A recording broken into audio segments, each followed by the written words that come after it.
Hi,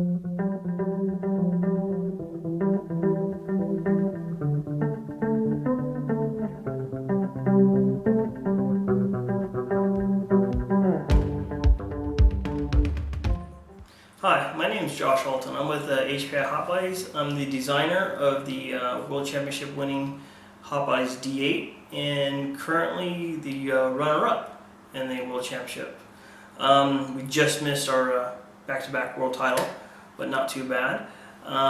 Today I'm here to talk to you about the Hot Bodies CR8, which is our next evolution in 1/8 scale nitro off-road racing. Currently what we have here is the Hot Bodies CR8. One of the main aspects of the CR8 is the composite chassis. The chassis is molded using engineering composites, and here what I'd like to show you is basically we were able to mold the chassis and make it extremely narrow. By doing so, we were able to centralize the weight and maximize our weight bias, front to rear and left to right. What we have, starting with the front end, one thing I would like to point out to you is the CVDs have been updated compared to the D8. Currently we use a larger bearing on the inside to capture the CVD pin, so we don't have to worry about pins falling out anymore. Also, we're utilizing the exact same shocks from the D8, which we know work. The suspension geometry is the same as the D8. It just has been tweaked just a little bit. The steering components all have been reduced in size, but yet still have the strength and toughness to hold up to 1/8 scale off-road racing. Also, what we have on the CR8 is the fuel tank has been designed to be the correct size for racing. So whether you're racing a national event or world championship, you shouldn't have any problems with legality. One of the things we have going on in the fuel tank is we still have the clunk that was first introduced in the D8. The clunk basically allows the fuel pickup to be in the fuel when the car flips upside down. For instance, gravity will pull a clunk in that direction, and when you right the car, the clunk goes right back down to the bottom of the fuel tank. Underneath the fuel tank is the battery compartment. The battery has been moved forward in order to get our weight bias that we're looking for. We're trying to get a 50-50 weight bias. The battery compartment fits a 5-cell nickel metal receiver pack. And there are some LiPo packs out on the market that will fit in the compartment as well. Next we have our molded radio tray, which is integrated into the stone guard here. Basically, by molding the two components together, I was able to narrow the overall chassis and also by narrowing the chassis, I'm able to reduce friction, basically, so when the car bottoms out or touches the ground, or when you're going over jumps or over bumps and rocks, you have minimal surface area touching the ground. What we have in the radio tray, we have our steering servo, we have our switch, our compartment for a receiver, also our throttle servo.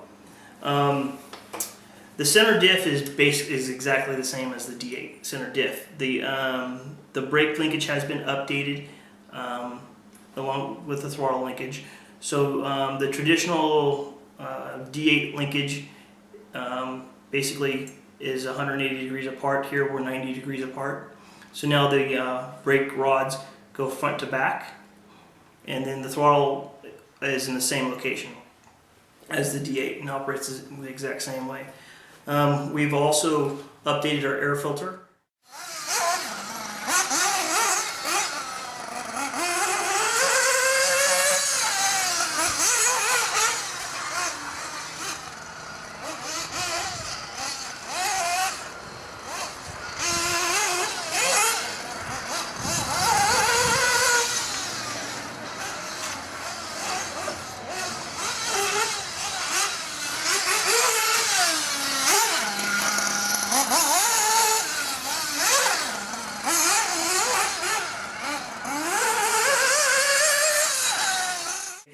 Now I can talk about the drivetrain. The center drivetrain in the front, we are using the DCJ, the double cardan joint, which is a true constant velocity joint. And then in the back, we're using a CVD or rebuildable universal. Now, as you come towards the back, we have our chassis brace, and we have the body mount integrated into the chassis brace. We have our mud guards to protect the drive shafts and the suspension.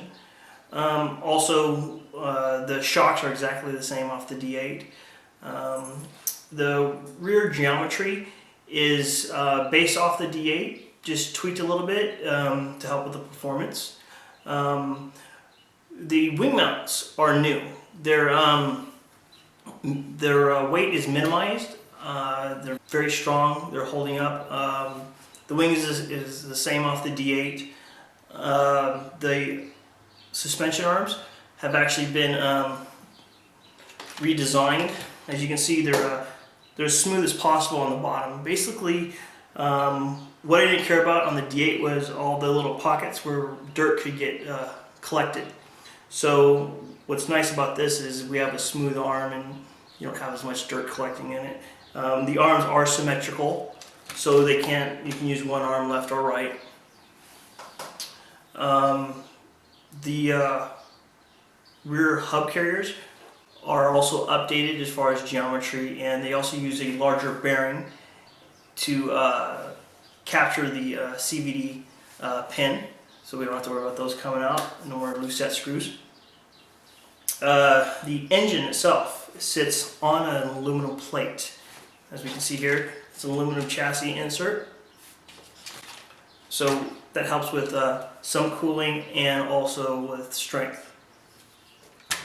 Okay, on the front end, I want to point out that we do have mud guards on the front end.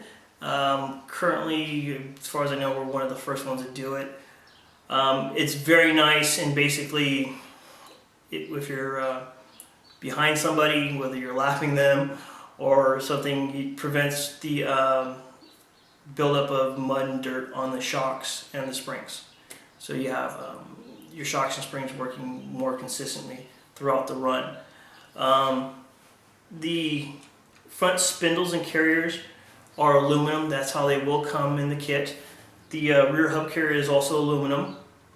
As you can see, the CVD is also designed to have a dust boot that you can basically, it allows you to fill the CVD or at least coat it with grease, and it'll prevent the CVD from wearing out prematurely.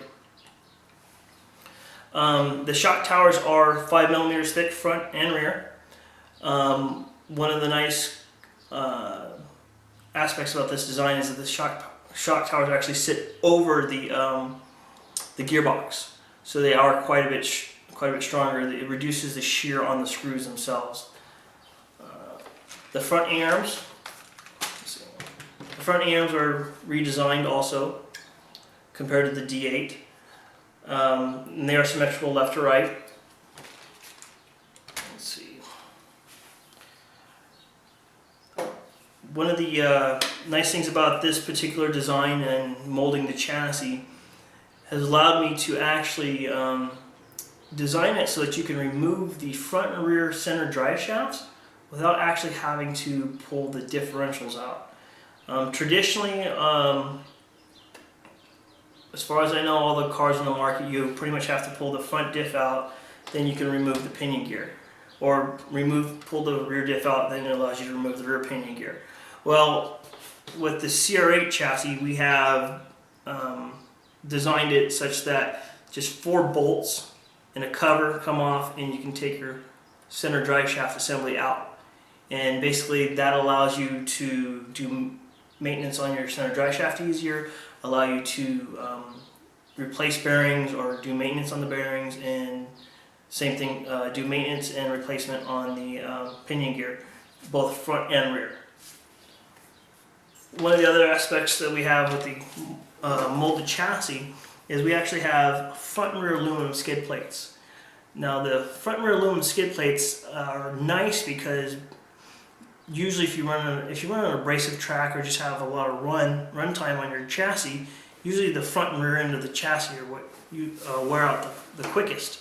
So if you have if you're racing on an abrasive track, you can replace your front and rear skid plates, and you don't have to replace your entire chassis. It'll save on costs and maintenance. I'll just flip this around. One other nice aspect that we have on the fuel tank is the splash guard. The splash guard is separate from the fuel tank, and as you can tell, it sits high enough to protect the air filter. It also helps to protect the brakes, so in case there's a spill on the refueling, you don't have to worry too much about the brakes getting wet. There's also access to the high-speed needle and also to the screw to remove the fuel tank. There's two screws, basically a screw here and a screw here, and the fuel tank comes out. And also to access the battery compartment, two screws to take the fuel tank out, disconnect your fuel lines, and then two more screws to get the cover off for the battery compartment, and you're in. You can recharge that way, or what I prefer to do is I have a switch that basically has a charging jack, and I just route it out here. So I just plug in my charger and charge my battery that way.